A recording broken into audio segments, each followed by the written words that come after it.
জয়গুরু সকল ইষ্টপ্রাণ দাদা ও মায়েদের সকলকে স্বাগত জানাই আমার চ্যানেলে। আজকে আমি আলোচনা করব আচার্যদেব ও এক যুবতী মেয়ের কিছু কথোপকথন। তাহলে চলুন শুরু করা যাক আজকের এই ভিডিওটি।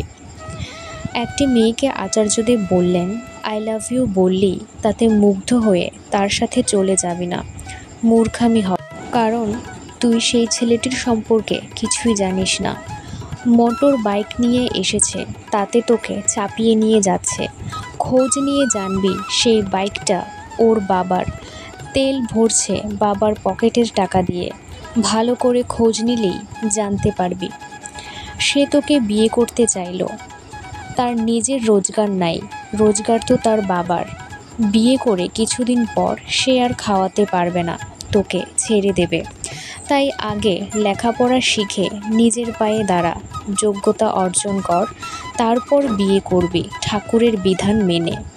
বিয়ের আগে নিজে যোগ্যতা অর্জন কর, যেন সে চলে গেলেও পেটের ভাত জোটাতে পারিস। এক যুবক ছেলে, 19-20 বছর বয়স হবে, কোনো কাজ করে না। বাবা মা উভয়ই ছেলে সম্বন্ধে অভিযোগ জানালো। ছেলেটি লেখাপড়া বা কোনো কাজের সঙ্গে যুক্ত নয়, কোনো কাজই জানে না। ছেলেটির দিকে তাকিয়ে আচার্যদেব বললেন, আমার মনে হয় মা বাবার দোষ। মা তার ছোট বয়সে তাকে কাজে লাগায়নি। মা হয়তো রান্না করতে করতেই বলল, যা সামনের দোকান থেকে 500 গ্রাম আলু নিয়ে আয়, কিংবা সবজিটা ধুয়ে নিয়ে আয়, রান্না করব। কিংবা তোর বাবা এত দূর থেকে এলো, পা ধোবার জল 1 ঘটি এগিয়ে দে।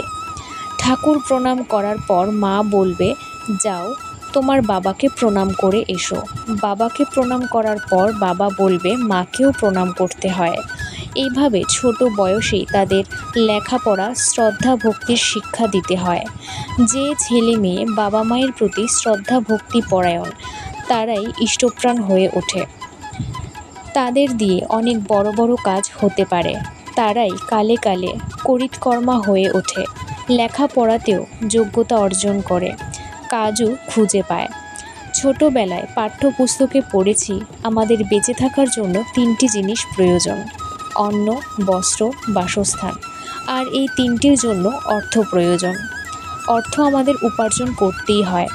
অর্থ উপার্জনের জন্য 3টি জিনিস প্রয়োজন: বিদ্যা, বুদ্ধি ও স্বাস্থ্য। যে কোনো বিদ্যা শরীর দিয়ে প্রয়োগ করতে হয়, বুদ্ধি দিয়ে নিয়ন্ত্রণ করতে হয়। সেই বিদ্যা বুদ্ধি দিয়ে আমরা অর্থ উপার্জন করি এবং অর্থ অনুযায়ী আমরা অন্ন, বস্ত্র, বাসস্থানের ব্যবস্থা করি। ভোগ্য বস্তু আমরা উপভোগ করি। মুশকিল শুরু হলো এই জায়গা থেকেই। কেমন করে ভোগ করলে আমরা জীবন উপভোগ করতে পারবো? বেশিরভাগ সময় দেখা যায় উপভোগ্য না হয়ে দুর্ভোগে পড়ে যাই আমরা। এর জন্য চাই প্রবৃত্তির নিয়ন্ত্রণ। তখনই প্রয়োজন ভগবানের। প্রাকৃতিক নিয়মেই যুগে যুগে আবির্ভূত হন এমন পুরুষ, যাকে আঁকড়ে ধরে আমরা সুস্থ স্বাভাবিক মানবিক জীবনযাপনের পথ পাই। তাদেরকেই মানব সভ্যতা, মহামানব অবতার, মহাপুরুষ, পুরুষোত্তম বলে চিহ্নিত করা হয়। আগত বর্তমান পুরুষোত্তম যিনি, তিনি হয়ে ওঠেন আমাদের ইষ্টগুরু পুরুষোত্তম। আগামী পুরুষোত্তমের অবতরণ না হওয়া পর্যন্ত তিনিই হন একমাত্র ইষ্টপূজ্য গুরু পুরুষোত্তম।